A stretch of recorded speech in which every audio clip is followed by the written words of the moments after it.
Can Tennessee win a national championship? Is Notre Dame overrated? And what is the floor for Florida State? It's Q&A day. It's college football smothered and covered. You are Locked On College Football, smothered and covered, with your host, Barrett Sallee. Your one-stop shop for everything college football.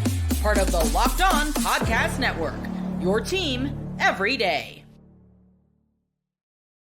Hey, thank you for making this show your first listen. Really appreciate it. We're available on Apple, Spotify, YouTube, wherever you get your podcast. We are part of the Locked On Podcast Network, your team every day. The show brought to you by FanDuel. Now through September 22nd, all FanDuel customers can bet $5 and get a 3-week free trial of NFL Sunday Ticket from YouTube or YouTube TV. Visit FanDuel.com to get started, and we are going to get started on Q&A. Yes, that's right. Tuesday is Q&A day. This show is for you, the fan. And of course, I solicit questions on X and we answer them here on the show. Now, there's a big one going around about the Tennessee Volunteers. Big game against Oklahoma this weekend. Game day will be there, of course.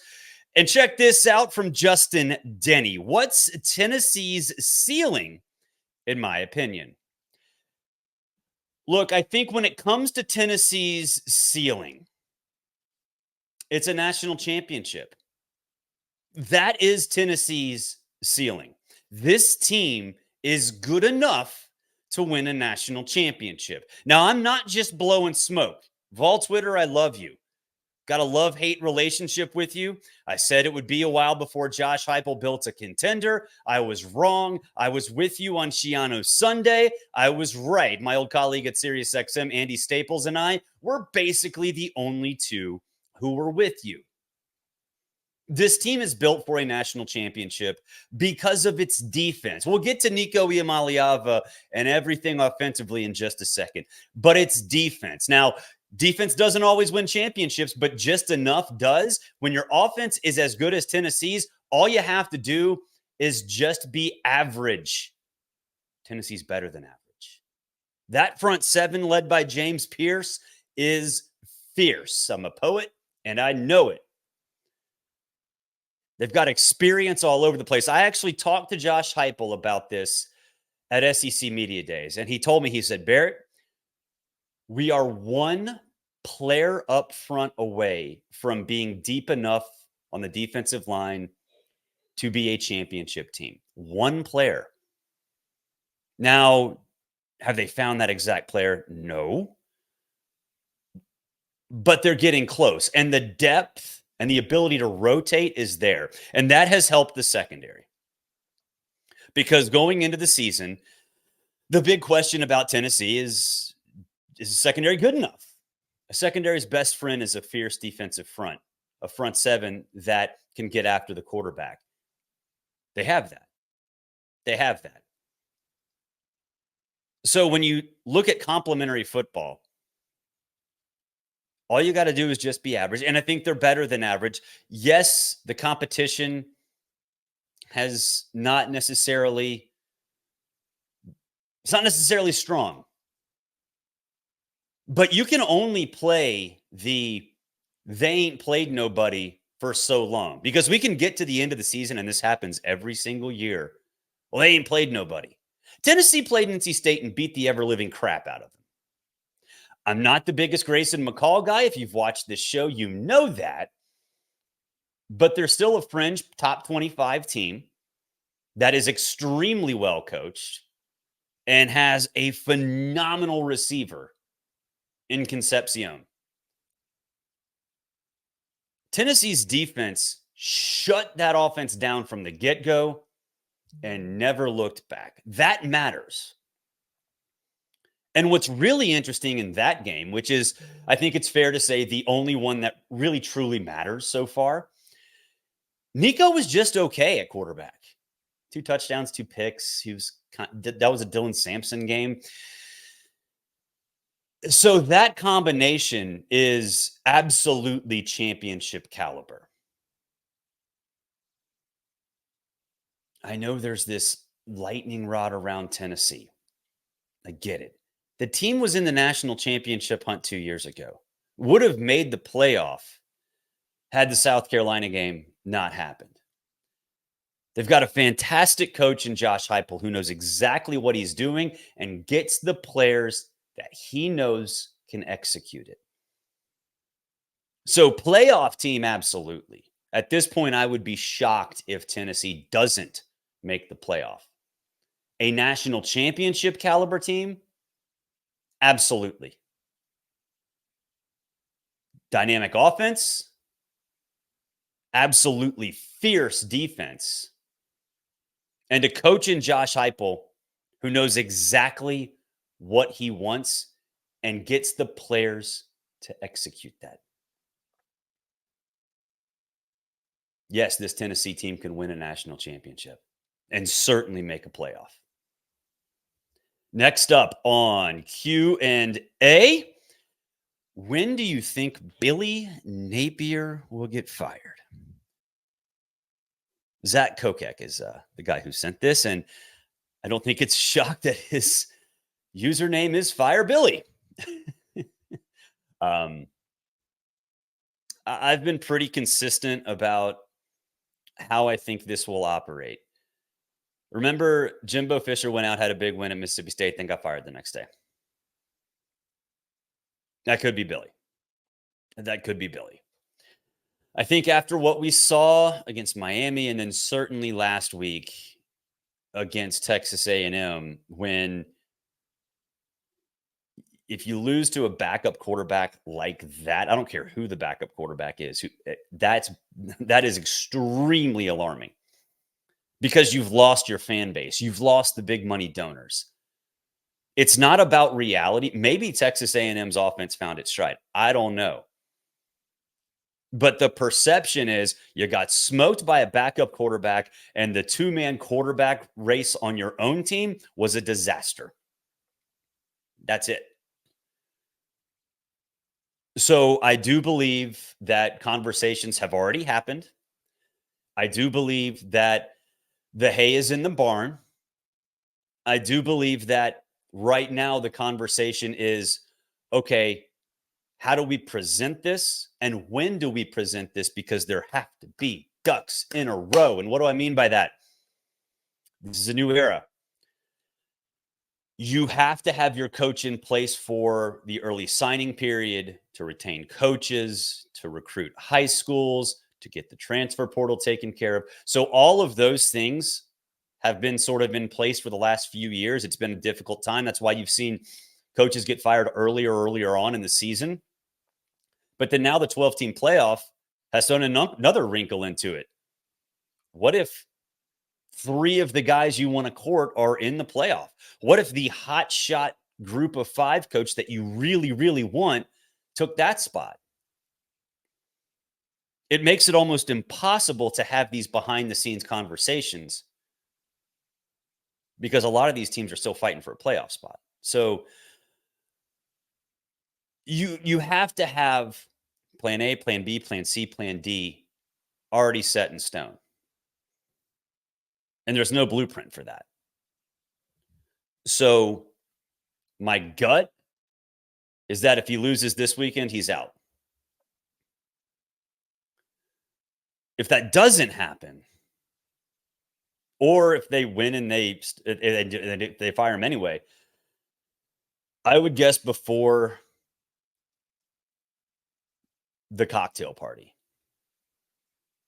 Just because you want it to be a bye week.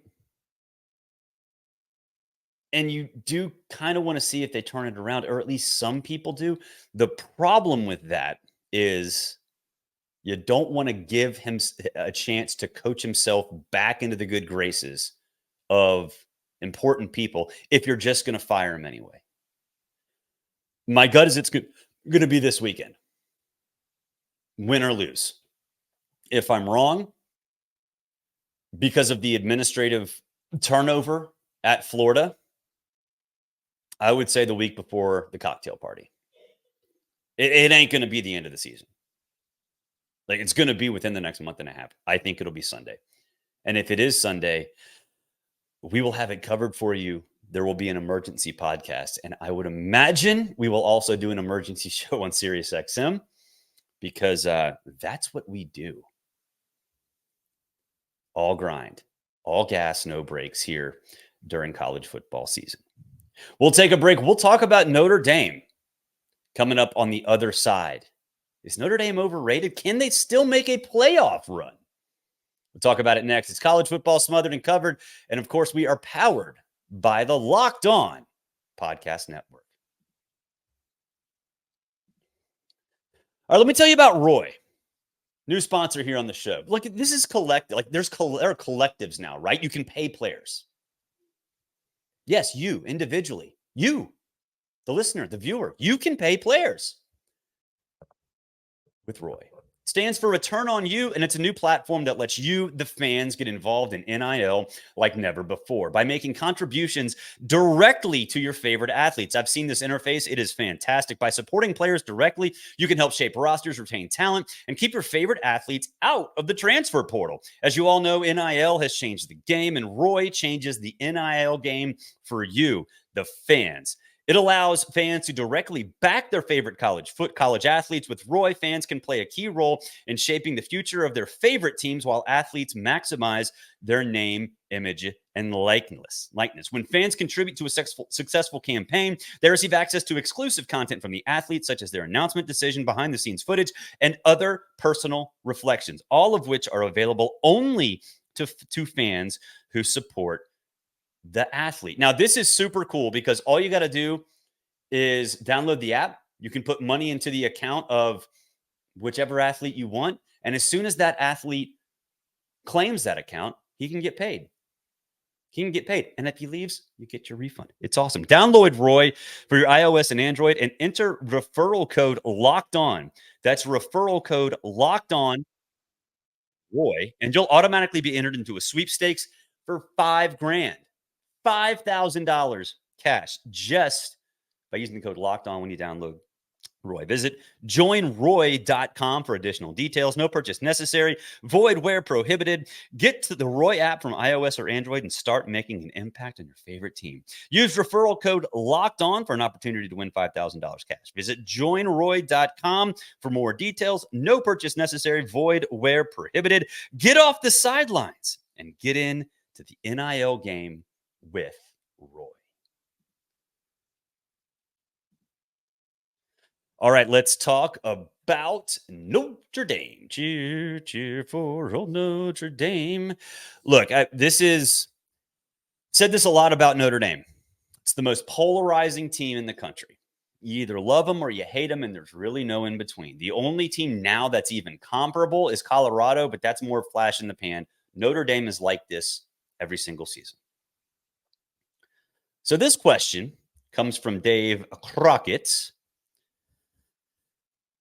Why does Notre Dame schedule nobodies and get beat by a nobody, still get a good bowl and blown out and still start the next season ranked in the top 10? Also, Florida sucks. Got to throw that in there, right? Also, Florida sucks. Look, I'll be honest with you. I get this question a lot. Notre Dame's not overrated. They're not underrated. They're properly rated every preseason. If they're picked 10th, 11th, 12th, they're usually finish around 10th, 11th, 12th. If they're ranked 6, 7, 8, they're usually ranked around 6, 7, 8, 9, 10 after the season. They are the most properly rated team outside of the national championship contenders every single year. In fact, the only year, you can look back, the only year that's the outlier is 2016 when they went 4-8. That's the only one. So no, Notre Dame is not overrated. Essentially, they are properly rated. Scheduling nobodies, I would push back on. They scheduled Texas A&M on the road. They have a scheduling deal with the the ACC, so they'll get Florida State, Clemson, Miami. Like, they're not nobodies. It's not Notre Dame's fault that those teams suck sometimes. So they have that. They play USC. It's not Notre Dame's fault that USC has been down in the dumps. So they're not scheduling nobodies. They're actually scheduling really good teams, historically good teams. And then the ACC has its own scheduling model. So they give Notre Dame opponents. And yeah, some of them suck. That's not Notre Dame's fault. Some of them are down in the dumps, like sometimes Clemson is, sometimes Florida State was in the Taggart era and early on in the Norvell era. Like, what do you want them to do?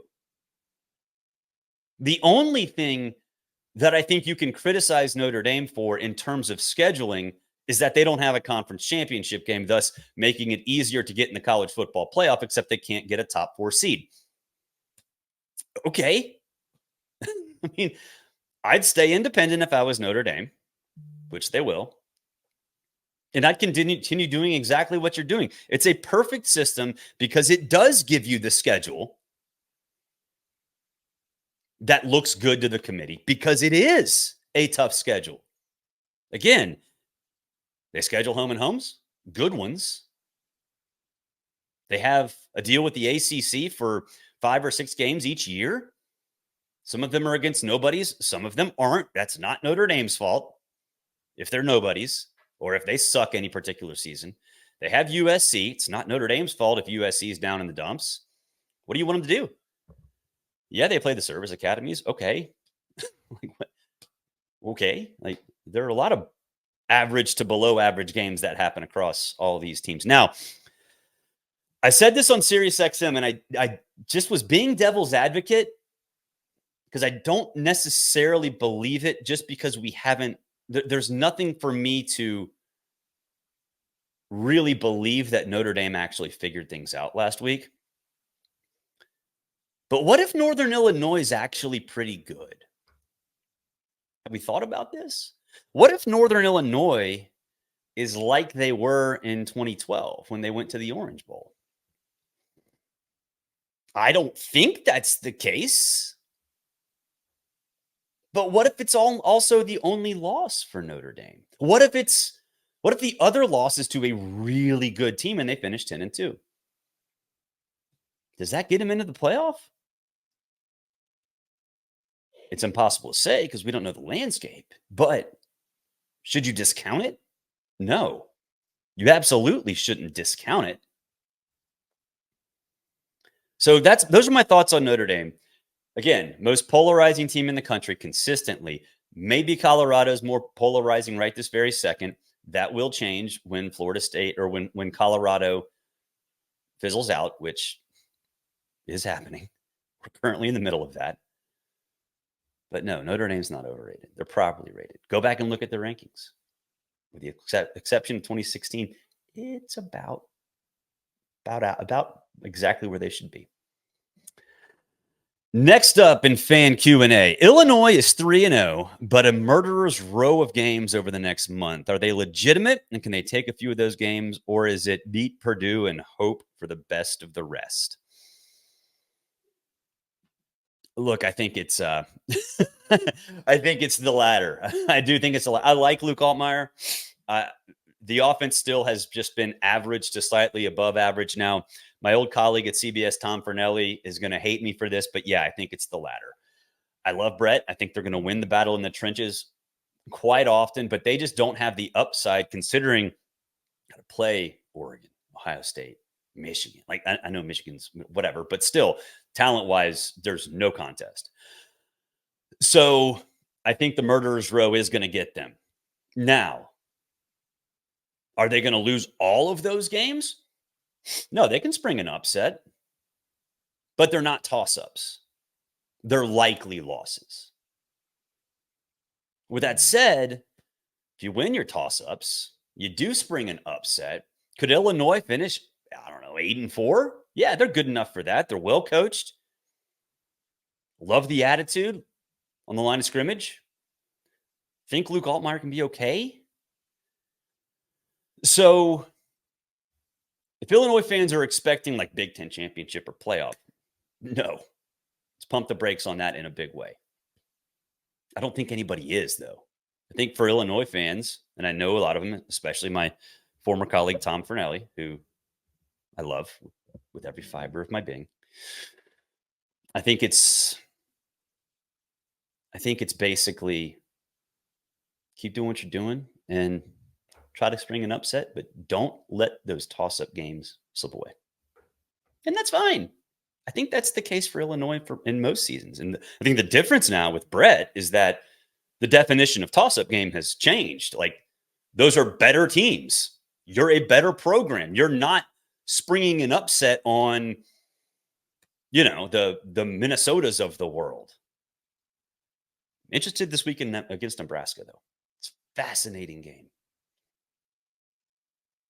I think it's a likely loss, but you can convince me otherwise really easily. We'll take a break. On the other side, we'll talk about Florida State. What is the upside to Florida State? Is there an upside to Florida State? I don't know. We'll talk about it next. It's College Football Smothered and Covered. And of course, we are brought to you by the Locked On Podcast Network. We are brought to you by FanDuel. You know about FanDuel. It's America's #1 sports book. I love FanDuel. Do a great job. We have something a little different for you, the College Football Smothered and Covered listener. Now through September 22nd, all FanDuel customers can bet $5 and get a 3-week free trial of NFL Sunday Ticket from YouTube and YouTube TV. Then, with a YouTube TV-based plan, you'll be able to watch every regular season Sunday afternoon out-of-market game. All you need is your Google account. Everyone's got one of those. And a current form of payment. Everyone's got one of those as well. You can cancel anytime you want. Just visit FanDuel.com. That's FanDuel.com. And download America's #1 sportsbook. Okay, let's do the last question on Tuesday Q&A. Love Tuesday Q&A because this is for you, the fan. And this one's interesting. This one's very, very interesting. Does FSU win 4 games this season? 4 games. That's where we are as a program. I don't say we. I'm not a Florida State fan. But, oh, buddy. It's gone from college football playoff to, dang, can we even get to a bowl game? I don't think so. I think Florida State I think Mike Norvell has misjudged how to sustain success. And I know this year sucks, but that's okay. You learn your best lessons from your failures. This is a failure. I think Mike Norvell thought, even though all of these players left, that the current players on the roster were enough to give DJ Uiagalelei the ability to still keep them competitive and maybe become the guy that everybody thought he was before the season, or before he signed with Clemson, I should say. Norvell was wrong. Those players weren't developed. So I think he has to go back to the drawing board and say, okay, should we be the transfer portal destination like last year when they were successful? Or do they pay more attention to high school? They need to pay more attention to high school. I think maybe they lost sight of that a little bit. And so, yeah, go back to the drawing board. Get some transfers this year. Not as many as before, but get some transfers this year in order to help you win on a consistent basis. And then really hit the high school recruiting trail hard. There was some arrogance involved in Florida State this year. I think the offensive staff looked at, Keon Coleman's gone, Johnny Wilson's gone, Trey Benson's gone, whatever. We're going to get enough, and DJ is going to turn into something different. What they found out is Toafili is good, but not great. Roydell Williams is good, but not great. Wide receivers they got good, but not great. So you can't fix DJ. But I think the bigger issue is obviously in the trenches, there was no development. I think a lot of that was disguised by Jordan Travis. And now on the offensive side of the ball, they can't block anybody. And then defensively, they couldn't find interior defensive linemen to fill those gaps, to keep this team competitive. Plus, I mean, look, 0-3 starts can lead to disasters. You know, you run the risk of losing an entire team and have 85 players going in 85 different directions. That's what happened when Willie Taggart was there. The culture of Florida State is fine. I saw idiots on Twitter saying, well, it tells you a lot about a program that you had people rage quit after the regular season, and then the season falls apart the following season. That's incredibly short-sighted, because before the 2023 season, Jared Verse, Trey Benson, Jordan Travis, all these guys who could have gone to the NFL decided to come back because they love the program. It just so happened that Mike Norvell approached this season differently. It happens. It's hard to sustain success in this game. Only the great coaches do that. Nick Saban, Urban Meyer, Kirby Smart. It's really hard to do that. Mike Norvell hadn't learned that lesson, and that's okay. That'll do it for this edition of College Football Smothered and Covered, powered by Locked On. Really appreciate you checking out this show for your second listen. Go check out Locked On College Football with Spencer McLaughlin. Does a great job over there covering the sport all across the nation. So go ahead and do that. If you need a link to that, it is right below. Whether you're watching on video or audio, it's still there. No matter where you are, it is there. Until next time, have a great Tuesday, everybody. We will talk to you on Wednesday. My colleague at SiriusXM, Tom Luganville, should be joining us then. Till then, have a good one.